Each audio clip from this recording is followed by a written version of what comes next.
Bueno, con el fin de continuar, en este apartado seguiremos discutiendo la vigencia del debate curricular. Y para ello es necesario tener en cuenta que las reformas y los cambios curriculares continúan siendo uno de los temas más comentados y debatidos en el mundo de la educación. Los debates actuales acerca del currículo escolar se pueden agrupar en 4 niveles o 4 fases, siendo el primero de estos la función social de la educación escolar en general y de la educación básica en particular. El segundo, la selección, caracterización, organización de los aprendizajes escolares. Y tercero, el papel de los estándares y las evaluaciones de rendimiento del alumno. Y para finiquitar, los procesos de reforma y cambio curricular. En cuanto a esto, vamos a empezar hablando de la primera fase, que es la función social de la educación escolar. Bueno, entonces para hablar sobre este tema, en primera instancia vamos a encontrar que la función social no solo hace referencia al currículo, sino que también se hace referencia a la educación como tal. Por lo tanto, es meritorio plantearse cuál es la función social de la escuela y cómo ésta responde a las necesidades laborales y económicas. Bueno, también es necesario hacer la reflexión, teniendo en cuenta que nosotros, como entes partícipes de los procesos educativos, debemos preguntarnos qué clase de conocimiento la escuela debería impartir para formarnos como seres competentes en comunidad, es decir, como ciudadanos. Este es uno de los temas que más se abordan cuando se habla del desarrollo del currículo. Este tema, aunque desde un primer momento pueda parecer fácil de atender, resulta totalmente lo contrario, ya que es un tema multidimensional y completamente subjetivo. Por tanto, es imposible estandarizar en un solo currículo todos los conocimientos que se supone que un ciudadano debería contar. Entonces también hay que plantearnos hasta qué punto la escuela debería responder a un sistema económico. Esto es la cuestión que mueve la mayoría de lineamientos que se establecen conforme al currículo.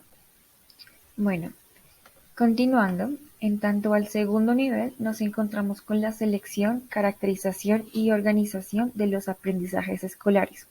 En este nivel se definen y manifiestan cuáles son los aprendizajes básicos que deben pertenecer al currículo, partiendo de la idea de que es necesario introducir en el currículo únicamente los saberes imprescindibles.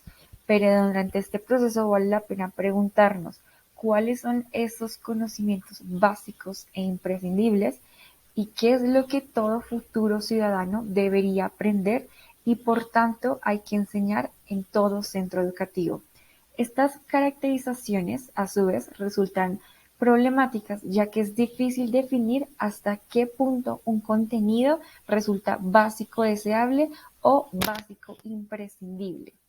En general, lo primordial de este punto es estar abiertos a la idea de reflexionar sobre hasta qué punto los conocimientos básicos realmente lo son y hasta o en qué medida se pueden reemplazar o incluso relativizar. Y obviamente están abiertos al cuestionamiento.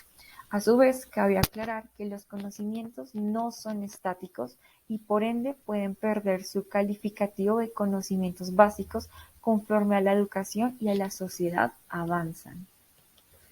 Bueno, como siguiente eje de reflexión, resulta imperativo introducir los conceptos de básico imprescindible y de lo básico deseable.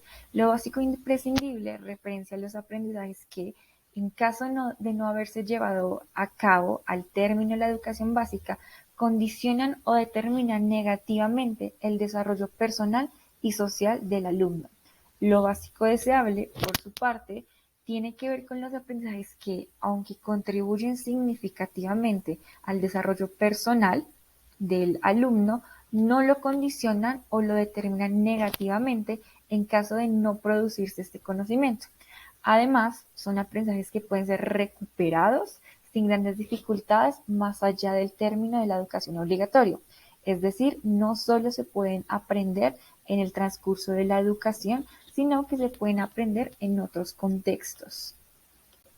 A su vez, vale la pena rescatar que el concepto de conocimientos básicos resulta por sí mismo polisémico, debido a que se adquiere sus papeles de básicos, ya que se justifican argumentando que su aprendizaje es necesario para alcanzar uno o varios de los propósitos siguientes.